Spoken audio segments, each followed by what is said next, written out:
নমস্কার। পরিবর্তন হয়ে গেল অন্নপূর্ণা যোজনার ফর্ম। গতকাল রাত্রেই একটি ফর্ম প্রকাশিত হলেও এখন কিন্তু সেই ফর্মটি যদি আপনারা ডাউনলোড করেন অন্নপূর্ণা ভান্ডারের অফিসিয়াল ওয়েবসাইট থেকে, যেটা হচ্ছে socialsecurity.wb.gov.in, এখান থেকে যদি এখন ডাউনলোড করেন সেক্ষেত্রে দেখবেন ফর্মটা চেঞ্জ হয়ে গেছে। গতকাল রাত্রে ফর্ম ছিল 12 পাতার, এখন ফর্ম হয়ে গেল 13 পাতার। এবং এই ফর্মে কি কি পরিবর্তন হয়েছে সেটা দেখে নেব। প্রথম যে এই ফর্মটা আছে, গতকাল যেটা ডাউনলোড করা গিয়েছিল, এখানে কিন্তু কোনো রকম জলছাপ থাকেনি। কিন্তু এই ফর্মে এখন মাঝখানে পশ্চিমবঙ্গ সরকার এই লেখাটা এসছে। আর ফর্ম হয়ে গেছে 13 পাতা। মানে আগে 12 পাতার বই ছিল, এখন হয়ে গেছে 13 পাতার বই। এবার কি কি জিনিস পরিবর্তন হয়েছে সেটা একটা একটা করে দেখে নেব। দেখুন, প্রথম দিকে কিন্তু সেরকম কিছুই পরিবর্তন হয়নি। মোটামুটি লেখা যা আছে সবই একই আছে, ঠিক আছে? আমি গোটা ফর্মটা এইমাত্র দেখলাম, সব কিছুই একই আছে। জিনিসগুলোকে আরেকটু সুন্দরভাবে হয়তো সাজানো গোছানো করার চেষ্টা করা হয়েছে, এছাড়া আর কিছু না। আর আমি এখন গোটা ফর্মটা একটু নিচের দিকে আসছি। তাহলে এই ফর্মে চেঞ্জ কি হয়েছে, চেঞ্জ বা নতুন কি সংযোজন হয়েছে যার জন্য ফর্মটা 13 পাতার হলো? আগের ফর্ম আর এখনকার ফর্ম সবটাই একই আছে, শুধু নতুন ফর্মে চেঞ্জ হয়েছে এটা। এই দেখুন, আমি এই জায়গাটা নিয়ে আসছি এখন। সরকারি প্রকল্পের আওতায় সুবিধা, এটা হচ্ছে পুরনো ফর্ম। আর নতুন ফর্মেরও আমি এই একই জায়গাটা নিয়ে আসছি, একটু আমি নিচের দিকে নিয়ে আসছি এইখানে। এই দেখুন, সরকারি প্রকল্পের আওতায় সুবিধা, এটাও এখানে লেখা আছে, এটাও এখানে লেখা আছে। এবার কি বলা হচ্ছে, যেটা আমি আমার ফর্মের ভিডিওতেই আলোচনা করেছি, আপনি কি কোনো সরকারি প্রকল্পের সুবিধা ডিবিটির মাধ্যমে পাচ্ছেন? যদি দেখা যায় পরিবারের হেড অথবা যিনি অন্নপূর্ণা যোজনার জন্য আবেদন করছেন তিনি হয়তো ডিবিটির মাধ্যমে কোনো সরকারি সুবিধা পাচ্ছেন, যেমন আমাদের এখানে ডিবিটির মাধ্যমে শুধু পিএম কিষাণের টাকাটাই ঢোকে, ঠিক আছে?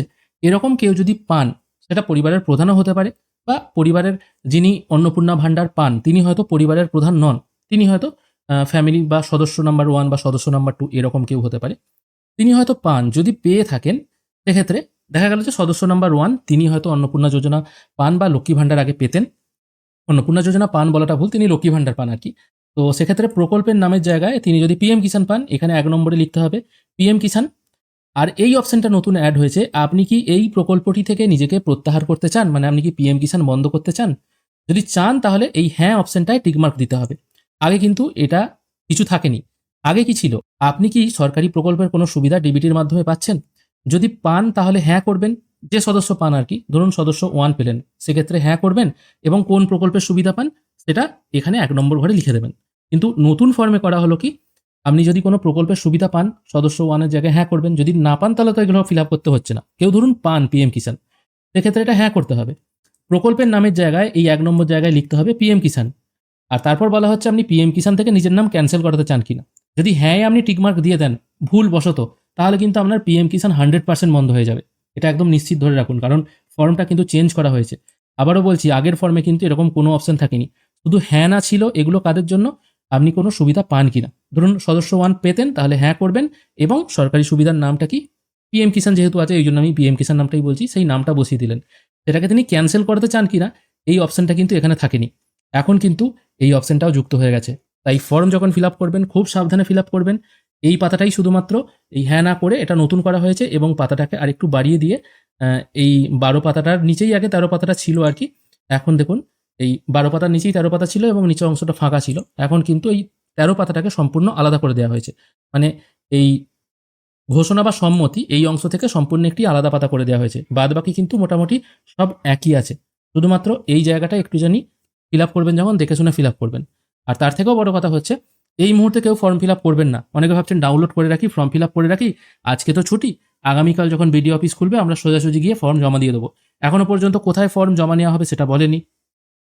আর ফর্ম কিন্তু আবারও চেঞ্জ হতে পারে, কারণ গতকাল রাত্রে বেরিয়ে এই 12 ঘন্টার মধ্যে ফর্ম যদি চেঞ্জ হয়ে যায় আবারও কিন্তু ফর্ম চেঞ্জ হতে পারে। তাই খুব সাবধান, এই মুহূর্তে কিন্তু কিছু ফর্ম ফিল আপ করবেন না। দুদিন যেতে দিন। আপনি যত আগেই কাজ করুন না কেন, যতদূর অনুমান করা হচ্ছে আগামী মাসে আপনারা ওই 1,500 টাকা করেই পাবেন। আগামী মাসে 3,000 টাকা পাওয়ার সম্ভাবনা খুব কম, কারণ এত কম টাইমের মধ্যে সব কিছু ভেরিফাই করা সম্ভব হয় না। সেটা সরকার নিজেরাও বলেছে যে এত তাড়াতাড়ির মধ্যে ভেরিফাই করা যায় না, কারণ প্রথমেই বলা হয়েছিল লক্ষ্মী ভাণ্ডার থেকে ডাইরেক্ট ট্রান্সফার হবে, কিন্তু সেটা হচ্ছে না বলে এখন ফর্ম ফিল আপ করিয়ে করানো হচ্ছে। সেই জন্য ফর্ম হয়তো আবারও চেঞ্জ হতে পারে।